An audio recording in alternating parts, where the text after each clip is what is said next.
वसीम रजवी मलऊन यहां तक कैसे पहुंचा? इस वक्त मुसलमानों के लिए वाजिब है, वाजिब है, वाजिब है, वो शिया हो, सुन्नी हो, देवबंदी हो, बरेलवी हो, अहले हदीस हो, वहाबियत के तमाम इख्तलाफात को भूल जाए और अजमत मोहम्मद मुस्तफ़ा सल्लल्लाहु अलैहि वसल्लम के नाम पर मैदान में उतरे। इकबाल ने हमें कहा था कि न समझोगे तो मिट जाओगे, ए हिंदुस्तान वालों, ए हिंद के मुसलमानों, तुम्हारी दास्तां भी न होगी दास्तां।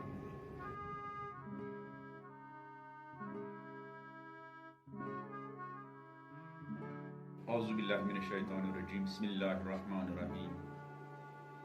क़ालल हकीम क़द बदतिल बग़ज़ाउ मिन अफ़वाहिहिम वमा तुख़फ़ी सुदूरुहुम अकबर। इन्ना लिल्लाहि व इन्ना इलैहि राजिऊन। निहायत अफसोस की बात है कि करोड़ों मुसलमानों की आंखों के सामने कायनात की उस हस्ती की तौहीन की जा रही है जिसका कायनात पर सबसे ज्यादा एहसान है। मोहम्मद अरबी सल्लल्लाहु अलैहि वसल्लम की जात का इस रूई जमीन पर बसने वाले इंसानों पर सबसे ज्यादा एहसान है। जिस पैगंबर ने इंसानियत की उंगली पकड़कर उनको इंसानियत का रास्ता दिखाया, अदल का रास्ता दिखाया, अमन व सुकून का पैगाम दिया, उस पैगंबर की उस मुल्क में बदतरीन अंदाज में तौहीन हो रही है, जिस मुल्क का दावा यह है कि ये अमन का गहवारा है, जिस मुल्क का दावा यह है कि यहां मुख्तलिफ मज़ाहिब और डिफरेंट किस्म के रिलीजन्स पुरअमन और भाईचारगी के साथ रह रहे हैं, उसी मुल्क में करोड़ों मुसलमानों के ईमान और उनकी सबसे ज्यादा अजीम हस्ती पैगंबर की तौहीन की जा रही है। ऐसे ही मौके पर इमाम हुसैन अलैहिस्सलाम को वो जुमला कहना चाहिए जब उनसे यजीद की बैयत का मुतालबा किया गया। इमाम ने फरमाया, इन्ना लिल्लाहि व इन्ना इलैहि राजिऊन। ये कितनी बड़ी गम अंगेज खबर है कि यजीद जैसा इंसान बैयत का मुतालबा कर रहा है, और आज ये कितनी बड़ी गमनाक खबर है कि पैगंबर अकरम की तौहीन हो रही है। एक पालतू इंसान के जरिए, एक नाम निहाद मुसलमान के जरिए, एक नाम निहाद सैयद के जरिए, और करोड़ों मुसलमानों की गैरत और वो उनकी शुजात, उनकी हमीयत को क्या हो गया है कि वो खामोशी के साथ ये तौहीन बर्दाश्त कर रहे हैं।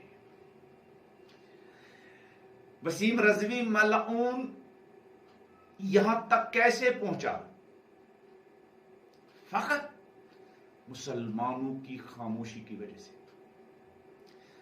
जब वसीम रजवी ने दीनी मराकिज और दीनी मदरसों की तौहीन की, कुछ लोगों ने कहा ये अहले सुन्नत के मदारिस की तौहीन कर रहा है, कुछ लोगों ने कहा ये शिया मदारिस की तौहीन कर रहा है, कुछ लोगों ने कहा ये देवबंदी मदारिस की तौहीन कर रहा है, कुछ लोगों ने कुछ कहा, और उसकी उस बदतमीजियों का बरवक्त जवाब नहीं दिया, यहां तक कि उसकी जसारतें और बढ़ गई। उसने मुसलमानों की मुकद्दस किताब कुरान की तौहीन की, कुरान की आयतों का चैलेंज किया। उस वक्त भी हम मुसलमानों ने जो जवाब, दंदान शिकन जवाब देना चाहिए था, हमने वो दंदान शिकन जवाब नहीं दिया। मुसलमानों की तंजीमों को, मुसलमानों के उलमा को, मुसलमानों की लीडरशिप को जो उस वक्त जवाब देना चाहिए था, हमने वो जवाब नहीं दिया। और आज वसीम रिजवी अब पैगंबर अकरम हजरत मोहम्मद मुस्तफ़ा सल्लल्लाहु अलैहि वसल्लम की जात मुकद्दसा के खिलाफ इस अंदाज से अपनी जहालत का इजहार कर रहा है। मुसलमानों को यह समझना चाहिए, यह एक तूफान का इंदिया दे रहा है। मुसलमान की लीडरशिप, मुस्लिम उलमा, समझो कुरान कह रहा कद बदतिल बग़ज़ा मिन अफ़वाहिहिम वमा तुख़फ़ी सुदूरुहुम अकबर।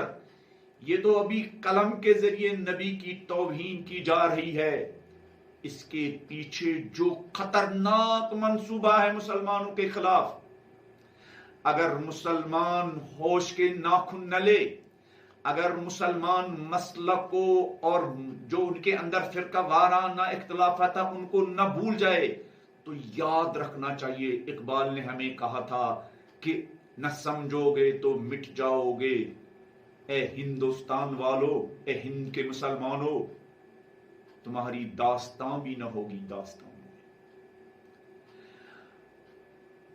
हमारी गलतफहमी है कि कभी कभी दुश्मनानी इस्लाम, दुश्मनानी इंसानियत, दुश्मनानी कुरान, शिया भाइयों की हिमायत का दम भरते हैं और सुन्नी भाई को हमसे दूर करते हैं। कभी कभी सुन्नी भाइयों की हिमायत का दम भरते हैं और शियों से बज़ाहिर दूरी इख्तियार करते हैं। मुसलमानों, ये तुम्हें तोड़ने का मंसूबा है, ये तुम्हें मारने का मंसूबा है, ये तुम्हें डिवाइड करने का मंसूबा है, ये तुम्हें सफ़े हस्ती से मिटाने का मंसूबा है। अभी भी वक्त हाथ से नहीं गया।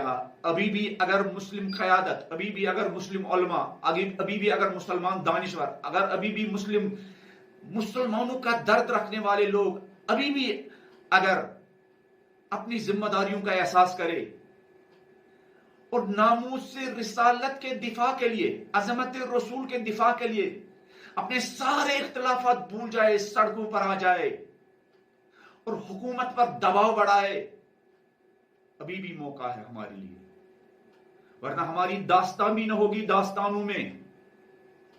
आने वाले दिनों में आपको अजान भी नहीं पढ़ने देंगे, आने वाले दिनों में आपको मस्जिद में भी नहीं जाने देंगे। जैसा कि आप देख रहे हैं बहुत सारे रियासतों में, बहुत सारे स्टेट्स में मस्जिदों का क्या हाल किया गया है। कितने मुसलमान जेलों में सड़ रहे हैं और हम अपनी मसलकी इख्तिलाफात में गिरफ्तार हो चुके हैं। अगर हमें दुश्मन की साजिशों को नाकाम बनाना है, अगर हमें दुश्मनों के मंसूबों को नाकाम बनाना है, अगर हमें दुश्मनों की प्लानिंग को खाक में मिलाना है, तो इस वक्त मुसलमानों के लिए वाजिब है वो शिया हो, सुन्नी हो, देवबंदी हो, बरेलवी हो, अहले हदीस हो, वहाबियत के तमाम इख्तिलाफात को भूल जाए और अज़मत मोहम्मद मुस्तफ़ा सल्लल्लाहु अलैहि वसल्लम के नाम पर मैदान में उतरे और एक दंदान शिकन जवाब इन शैतानों को दे। तो मुसलमानों को एक दंदान शिकन जवाब देना है, वसीम रिजवी जैसे पालतुओं को नहीं। वसीम रिजवी के पीछे जो दिमाग है, वसीम रिजवी के पीछे जो अनासिर है, वसीम रिजवी के पीछे जो साजिशी और फितना अंगेज और नफरत फैलाने वाले एलिमेंट्स है, उनको दंदान शिकन जवाब देना है। जो इस वसीम रिजवी की कमर थपथपा रहे हैं, जो इस वसीम रिजवी को शाबाशियां दे रहे हैं, जो वसीम रिजवी को मंदिर में बुलाकर क्या उसके आवभगत कर रहे हैं, ऐसे लोगों को, नारसिंह नंद जैसे लोगों को दंदान शिकन जवाब देना है। आज मुसलमानों, वक्त आ गया है। अगर हमें अपनी इज्जत को बचाना है, अपनी नामूस को बचाना है, अपनी मुकद्दसात को बचाना है, वो दिमाग जिसके लिए मुसलमान नाकाबिल बर्दाश्त है, उनको जवाब देना है। हमें उनके फरेब में नहीं आना है, हमें उनके धोखे में नहीं आना है, हमें उनकी चापलूसी में नहीं आना है। दिमाग वही है जिन्होंने हर वक्त अपनी दुश्मनी का जबान से इजहार किया है। और अगर हम उन लोगों को जवाब न देंगे اور اگر ہم ان کے فریب میں آئے تو وسیم رضوی جیسے اور بھی لوگ پیدا ہوتے رہیں گے. یہ دیکھو یہ پتھر پھینکنے والے کون لوگ ہیں؟ نفرت اور توہین کہ یہ پتھر پھینکنے والے کون لوگ ہیں، ان کو ہمیں جواب دینا ہے.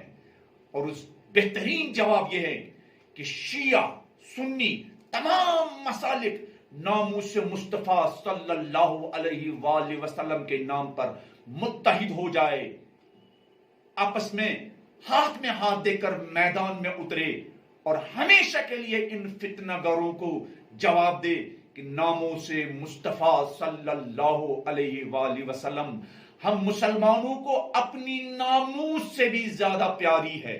ایک مرتبہ ان کو ہمیشہ کے لیے جواب دو اور ان کے تمام منصوبوں پر پانی پھیر دو.